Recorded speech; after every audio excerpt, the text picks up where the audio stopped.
Alright, and welcome back, guys. Last week they added something into Cold War that makes grinding DM Ultra so much easier. Even if you're not going for DM Ultra, you just want to level up weapons, grind other challenges. Pretty much it made just about everything easier in the game, but specifically I think the biggest advantage if you're trying to get all the gold camos in multiplayer and unlock that DM Ultra, probably going to be the new quickest method for that. And what we're talking about in this video is the new 6v6 face-off game mode. It's taking the old face-off maps and allowing you to play with 6 people on each team for a total of 12 players. And these maps were really meant for 3v3, so it is crazy.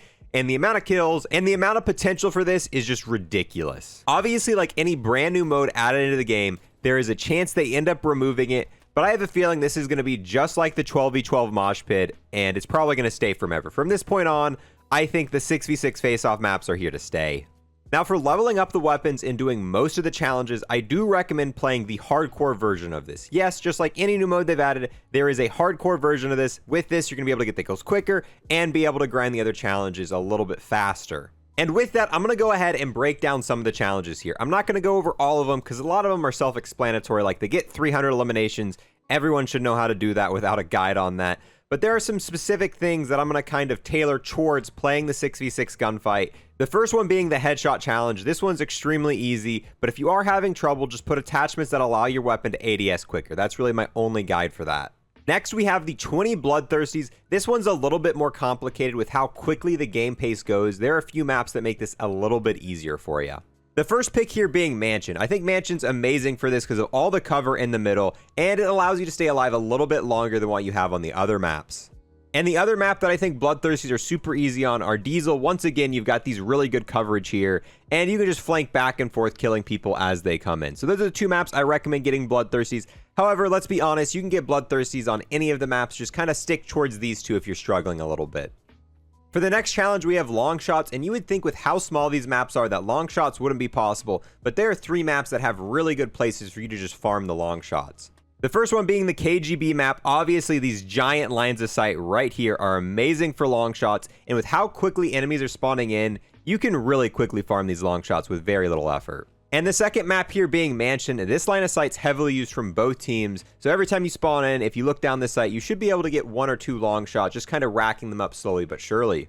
And for the third map, we have Diesel. This one's pretty self-explanatory. This side of the map's giant wide open. You should easily be able to get quite a few long shots, even if you're not going for them. And the other side of the map's pretty easy too. Coming up here, there's quite a few areas where you'll be able to hit long shots, and the enemies are constantly going in these areas. Keep in mind, like the other challenges, you're not limited to these 3 maps. These are just kind of my go-to when it comes to getting long shots. Now, moving on to the Floral Challenge is where things change quite a bit. Usually for this, I recommend using UAV and the Orbital VSAT the entire time, and that is the quickest way to get all 75 detected kills. However, in this game mode, you're not allowed to use kill streaks, so that doesn't work. With that being said, though, you're still able to use flash grenades, stun grenades, and most importantly, field upgrades to detect the enemies. This is the class setup I recommend while going for this challenge. So I run 2 stun grenades. For this, you have to have danger close on. I prefer the stun over the flash just because you can throw them quicker. And with how small the maps are, if you're just spamming these, you're going to get quite a few a game because anywhere you throw a stun grenade, you're probably going to stun an enemy. Now, the second more important thing I run is the field mic equipped with Gearhead. Gearhead's going to allow you to recharge the field mic a little bit quicker, and using it, you might get 1 or 2 per game. But with how small the maps are, even if you're only getting 1 or 2 per game, if you place it in the middle of the map and it's one of the smaller maps, the entire range of the map is going to be within the field mic. So any kill you get before they destroy it's going to count. And as long as the enemies aren't directly going for it, you potentially could get 20 kills with 1 field mic activation out of the total of 75 you need. Now, moving on to the Science Challenge, which is by far my least favorite challenge in the entire game. Shoot and kill 50 enemies taking cover from you in multiplayer. This challenge is annoying, and depending on the enemy's playstyle, it might take a little bit. Now, while going for this challenge, these are the spots I keep an eye out for. We're on Game Show right now. If you come up here, this spot's amazing for it. People are constantly camping this. And to top it all off, this entire site is just really good for this challenge. All these camping spots behind the back. If you're playing Game Show, just stick over here and you should be able to farm quite a few off of enemies using these for cover. KGB is also another really good map for this. People camp up on top of here all the time. Same thing with this railing. If you stick back here, people are constantly going to be head glitching up here. And it works for both sides. People are all over head glitching on this map. So this map, you should be able to farm quite a few.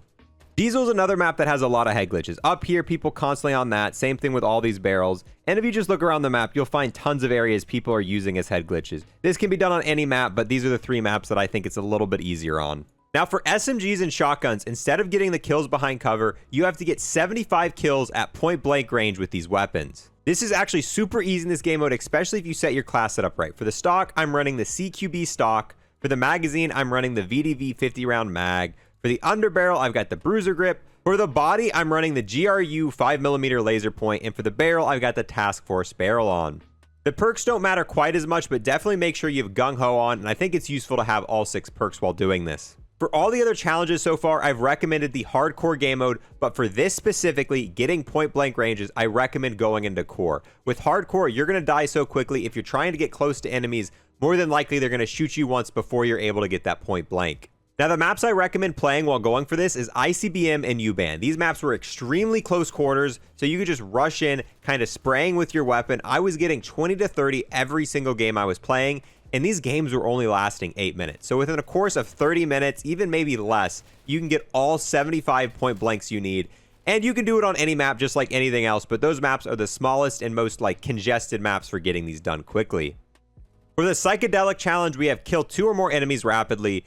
And if you're playing hardcore on this game mode, you'll complete this in like a couple games. Wouldn't even worry about this. You're going to see so many enemies. They're going to be all over the place. You'll get this by playing.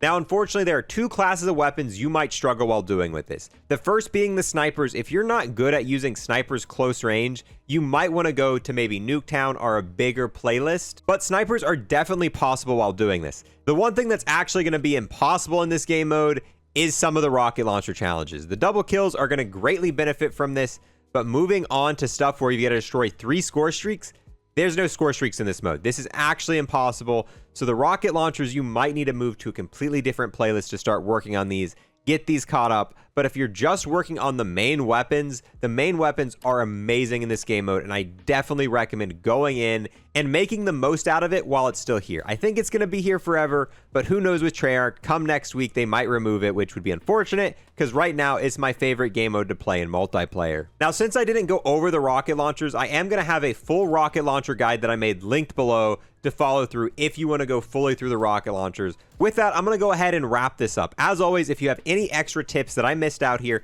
make sure to leave them in the comments for other people to see below. But yeah, thank you guys for watching, and I'll see you guys next time. I want to take the last few moments here to thank everyone who's became a YouTube member or a Twitch subscriber, and an extra special thanks to everyone who's taken it a step farther. We've got the man whose name should be really easy to pronounce, Yamaster. We've got Chef, aka Chief, aka Classified. The man who needs no introduction, Hunter Ronaldo. And then last but not least, the man with the most stable PS5 ever, DX 2069. All of these people have taken it a step above and beyond and became Unlocked++ members on YouTube. Thank you guys so much. True homies.